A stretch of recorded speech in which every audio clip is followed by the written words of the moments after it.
Episode की start होती है जहाँ पे कुतोको कर्स के बारे में कथा बता रहा होता है कि ये एक जैपनीज कर्स है और इसको यूज़ किया जाता है एनिमीज़ को मारने के लिए और कहता है ये एक बहुत पावरफुल कर्स होती है और उसमें जो ये जानवर इस्तेमाल होते हैं वो बहुत जहरीले होते हैं जैसा कि स्नेक, स्कॉर्पियो, स्पाइडर, टॉर्च, कैंडर्स वगैरह। और इन जानवरों को एक कंटेनर में डाला जाता है। वैसे ये मुझे ऐसे लग रहा है जैसे कि वो कोई रेसिपी बता रहा हो, इसके इंग्रेडिएंट्स बता रहा हो। है छोड़ो। और वो कहता है कि इनको एक दूसरे को मारने के लिए छोड़ दिया जाता है और इनमें से जो भी बचता है वो सबसे जहरीला जानवर समझा जाता है और इसको ग्राइंड करके इस कर्स में इस्तेमाल करते हैं। और कभी इसको वेपन में भी तब्दील कर लिया जाता है और ये वेपन बहुत ही ख़तरनाक साबित होता है। उसके बाद वो कहता है कि ये कर्स दुश्मनों पर डाला जाता है और वही सीन दिखाते हैं जहाँ पे वो चोरी कर रहे होते हैं और ग्लास तोड़ते हैं। वो वेपन निकालते हैं, वही चाकू जिसके ऊपर वो स्नेक वाला कर्स होता है और वहाँ से वो चीज़ें लेकर चले जाते हैं। तभी कथा जागता है और उस गिलास की तरफ देखता है जिसमें मूर्ति होती है। फिर वो डॉम की तरफ देखता है और फिर से बेहोश हो जाता है। फिर वो सब जा रहे होते हैं ट्रक लेके जहाँ पे वो सब कहते हैं कि ये तो बहुत अमेजिंग है। फिर वो उनमें से एक कहता है कि ये म्यूज़ियम दुनिया पे कब आया। फिर उनमें से पैच कहता है कि मैं तो बचपन से वहाँ पे रहता हूँ लेकिन वहाँ पे तो ये नहीं था ना, मैंने तो उसे कभी नहीं देखा। तो इट कहता है मुझे नहीं पता और वही वेपन बैग में डाल होता है जिसके बारे में कथा ने स्टार्ट में बताया था। कहता है कि हमें हमें बस वही ऑर्डर मिले, हमने वो पूरे किए जो कि हमें उन्होंने कहा कि इस जगह से उन्हें आर्टिफैक्ट्स चाहिए और वो किसी और की बात कर रहे होते हैं। उसके बाद वो बात करते हैं कि ये कितने के होंगे। उसके बाद माइक कहता है कि ये जो चीज़ें बचेंगी इनमें से उनको देने के बाद वो हम आपस में शेयर कर लेंगे, सही है ना। और फिर वो कहते हैं वैसे मार्केट में इसकी प्राइस कितनी है। फिर वो कहते हैं कि इसकी डिमांड ब्लैक मार्केट में बहुत ज़्यादा है। इट इनको प्राइस दिखाता है। पैच और बॉस का मुंह खुला का खुला रह जाता है क्योंकि इसकी प्राइस 3 मिलियन होती है और वो दोनों आपस में लड़ रहे होते हैं उस वेपन को देखने के लिए। तभी माइक कहता है अगर तुम लोगों की वजह से ये ख़राब हुई तो जो हमारे क्लाइंट हैं वो तुम लोगों को हंट करेंगे, फिर मुझे मत कहना कि तुम लोगों को उन्होंने डराया। और फिर वो वापस रख देते हैं डर के मारे। तभी जीप कहता है कि मैं पुथोमा थाने के शॉर्टकट रास्ते से जा रहा हूँ। तो माइक कहता है कि मैप का इस्तेमाल कर लेना, लोकेशन का जल्दी पता चलेगा। तो जीप कहता है ठीक है, लेकिन उसका मोबाइल का मैप सही नहीं चल रहा होता और वो काफ़ी डरा बैठा होता है क्योंकि उसके साथ वही मूर्ति पड़ी होती है और वो वाकई बहुत स्कैरी लग रही होती है। जीप कहता है यार ये जो चीज़ें हमने उठाई हैं ये बहुत ही डरावनी हैं। तो माइक कहता है चाहे जो भी हो, तुम्हें डरावनी लगे या ना लगे, तुम्हें इसका ख्याल रखना होगा जब तक ये क्लाइंट तक नहीं पहुंच जाती। तो जीप गुस्से में कहता है ठीक है। उसके बाद वो गुस्से में कह रहा होता है अगर मैं ना होता ना तो तुम लोगों को रॉबरी करने का प्लान ये सक्सेसफुल ना था। और मूर्ति को मारता है कहता है अगर तुम इतनी रियल लग रही हो ना तो आओ मुझे डराओ, मैं घोस्ट से नहीं डरता। और अचानक उसकी कान में कुछ आवाज़ आती है और वो कहता है ये क्या था। वैसे अभी जो तुमने इसको धमकी दी ना ये इसी का नतीजा है। उसके बाद वो काफ़ी अजीब सी आवाज़ें आने लग जाती हैं और फिर वो देखता है मूर्ति खुद ब खुद हिल रही होती है और वो जैसे दूसरी साइड पे देखता है तो वहाँ पे नहीं होती और उसको आवाज़ आती है कि इधर देखो और वो सीधा देखता है तो मूर्ति सामने खड़ी होती है और वो गाड़ी अचानक से रोक देता है जिसके बाद सब उस पर गुस्सा हो रहे होते हैं और नाराज़ हो रहे होते हैं।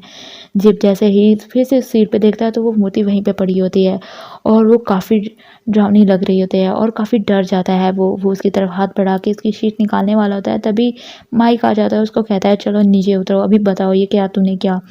वो सामान चेक कर रहे होते हैं और सब कुछ ठीक होता है। उसके बाद जीप फिर भी उसी मूर्ति की तरफ देख रहा होता है। तो माइक कहता है उन्होंने कहा है कि वो कल तक ट्रक लेके आएंगे और सामान लेके जाएंगे।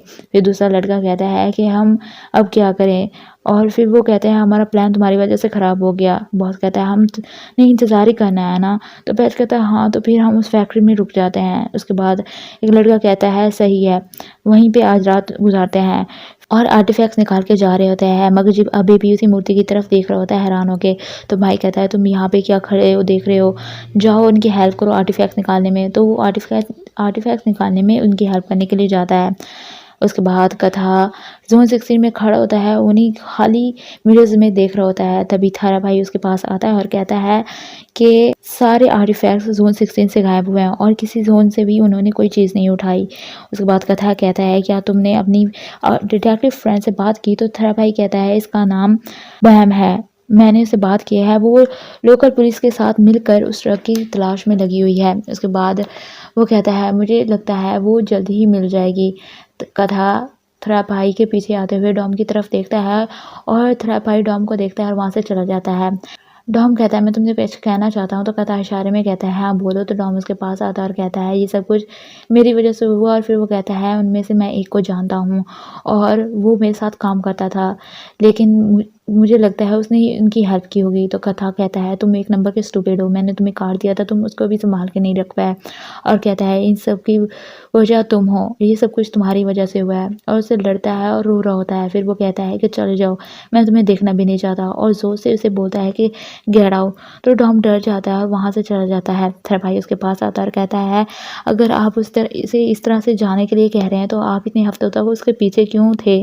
कथा कहता है ये तुम्हारा मसला नहीं है। फिर वो कहता है तुम्हारी फ्रेंड से तुम्हारी बात हुई। थ्राइप हॉप फिर से कहता है कि उसका नाम बैम है।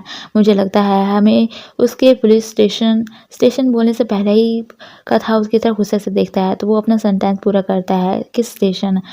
डॉम अपना सामान उठा रहा होता है बैग में डालने के लिए, तो जून उसको पास ही खड़ी होती है और बुक के ऊपर से एक लाइन पढ़ के सुनाती है कि ऑस्टर्स बरिंग इसलिए करते हैं कि वो अपनी प्रॉब्लम्स का सामना नहीं कर पाते, उनसे छुपने के लिए अपना सर ज़मीन में दबा लेते हैं। और उसके बाद वो कहती है कि कुछ जानवर ऐसे भी होते हैं जो अपनी प्रॉब्लम्स को अवॉइड करते हैं अपनी ब्रेन की बात मार के, और कुछ ऐसे होते हैं जो इनको हैंडल करते हैं। तुम कौन से हो, तुम प्रॉब्लम्स का सामना करते हो या उनसे भागते हो। तो डॉम कहता है मुझे लगता है म्यूज़ियम में जो कुछ हुआ मेरी वजह से हुआ है और मुझे यहाँ से चले जाना चाहिए। तो जून कहती है तुम्हें नहीं लगता तुम्हें रिस्पॉन्सिबिलिटी लेनी चाहिए। तो डॉम कहता है मैं लेना चाहता हूँ पर मैं क्या करूँ, मुझे समझ नहीं आ रहा।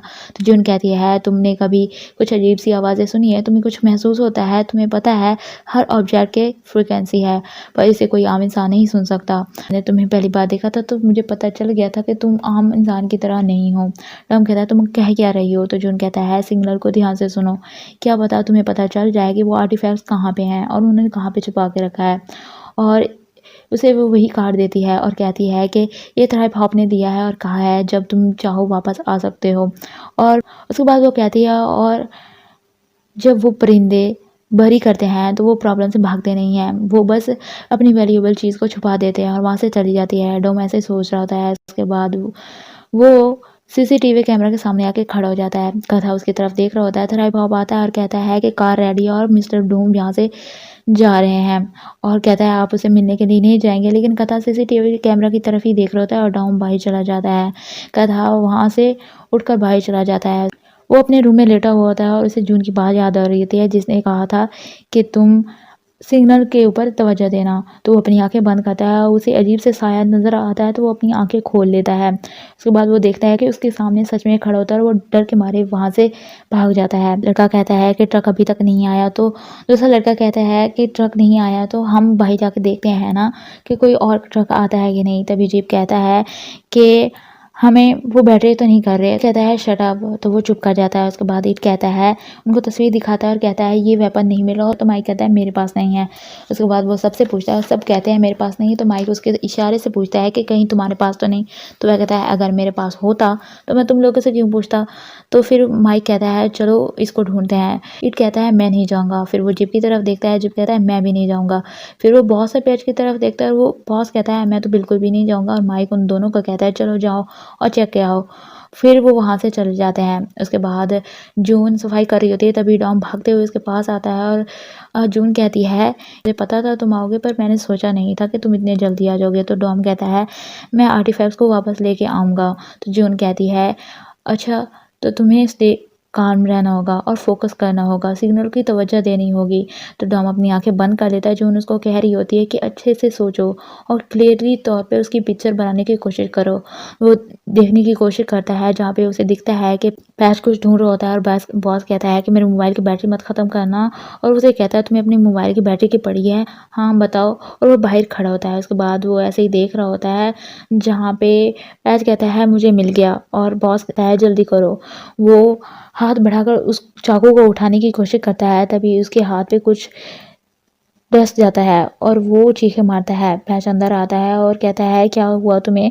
तो वो कहता है पता नहीं क्या हुआ है, मुझे लगता है मैंने अपने हाथ को ही चाकू से कट कर लिया। और फिर वो कहता है लेकिन मेरा हाथ हरकत नहीं कर रहा है। जब वो देखते हैं तो उनके सामने बहुत बड़ा सांप होता है और बॉस उसको कहता है चलो यहाँ से निकलें और वो वहाँ से जाते हैं जहाँ पे पैच अनकॉन्शियस होने लग जाता है। भाई जब आते हैं तो वो उसे कहता है सोना मत, लेकिन वो वहाँ पे मर जाता है। बॉस बहुत रोता है और सांप को गुस्से से मारने के लिए अंदर जाता है। फिर वो कहता है तुम्हारी वजह से मेरा भाई मर गया, और उस सांप को मार देता है और उस चाकू को उठा के बाहर आता है, लेकिन वहाँ बाहर पैच नहीं होता। वो उसको आवाज़ें लगाता है लेकिन वहाँ पे वो नहीं होता। वैसे खड़े होता है, उसे अजीब सी आवाज़ें आती हैं। वो पीछे मुड़ के देखता है तभी सामने पैच अजीब सी स्कैरी सी फेस बना के खड़ा होता है और वो एक स्नेक में कन्वर्ट हो चुका होता है। उससे हमला कर देता है। डॉम अपनी आंखें खोल देता है और वो बहुत डरा हुआ होता है। जून उसको कहती है क्या तुम्हें पता चल गया कि वो कहाँ पे है? डॉम कहता है मैं सारी चीज़ें वापस लेके आऊँगा। फिर वो कहता है मिस्टर कथा और मिस्टर थ्रेप हॉप जब आए तो उनको बताना कि मैंने अपनी रिस्पॉन्सिबिलिटी ले ली और मैं सारी चीज़ें वापस लेके आऊँगा। और ये कहकर वहाँ से चले जाता है। जून अजीब सी शक्ल बनाती है। पार्ट 1 मैं यहीं पे ख़त्म कर रही हूँ। अगर वीडियो अच्छी लगी हो तो वीडियो को लाइक कर देना, मेरे चैनल को सब्सक्राइब कर देना और बेल आइकन को दबाना मत भूलना। Thanks for watching.